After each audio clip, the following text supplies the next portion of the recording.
Howdy gang, Michelle here, and happy November. Can you believe that 2023 is almost over? I mean, it's like we blinked and we're already at the end of the year. And goodness gracious, here we are. Anyway, I am bringing you Morse, and a very big thank you to Zoe for helping me bring this one to life.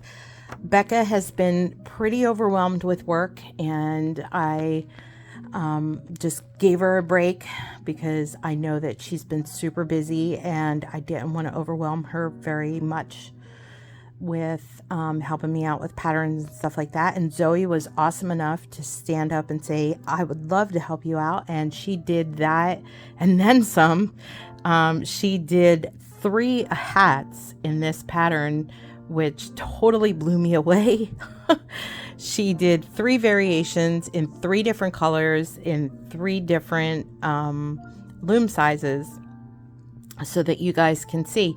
Not only that, but she did 1 with a brim and 2 with brimless in 3 different colors. So she was on it, like on it with this.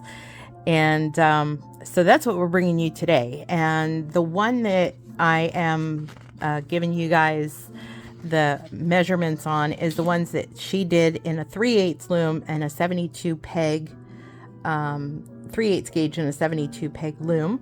She used Karen yarn in aquamarine, which I absolutely love Karen yarn.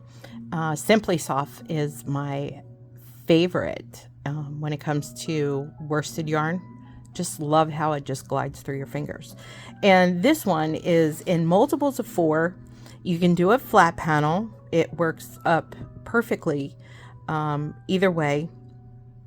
If you're going to do a flat panel, it's multiples of 4 plus 2. So that way you use the 2 edge pegs for your clean edges. And if you're not familiar with that, you can go back to any of my videos that are flat panel, like my wisteria web or my twisted honeybee, and I show you guys how to do those flat clean edges, so that way it's not the turn and wrap with the loose messy edges. And if you're going to do the hat like she has here, you can just do multiple 4s in the round. So just make sure that you're using a loom with multiples of 4. Now, if you only have a 41 peg loom, that's fine. You're just going to use that extra peg to go along. It's going to be in the back anyway. Just pick up that last stitch with whatever stitch you did for the previous one and do it that way. So with this one, we're just using knit, which is true knit or U-knit, no E-wrap, okay? Purl and then yarn in front.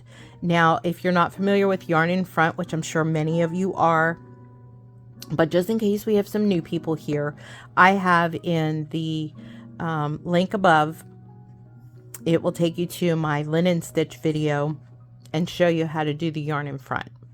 So you can click on that. This is a simple 8-row repeat. And I have, for my visual learners, the chart right here.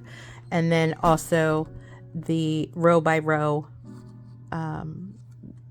graph here. So this actually matches the chart, as you guys know.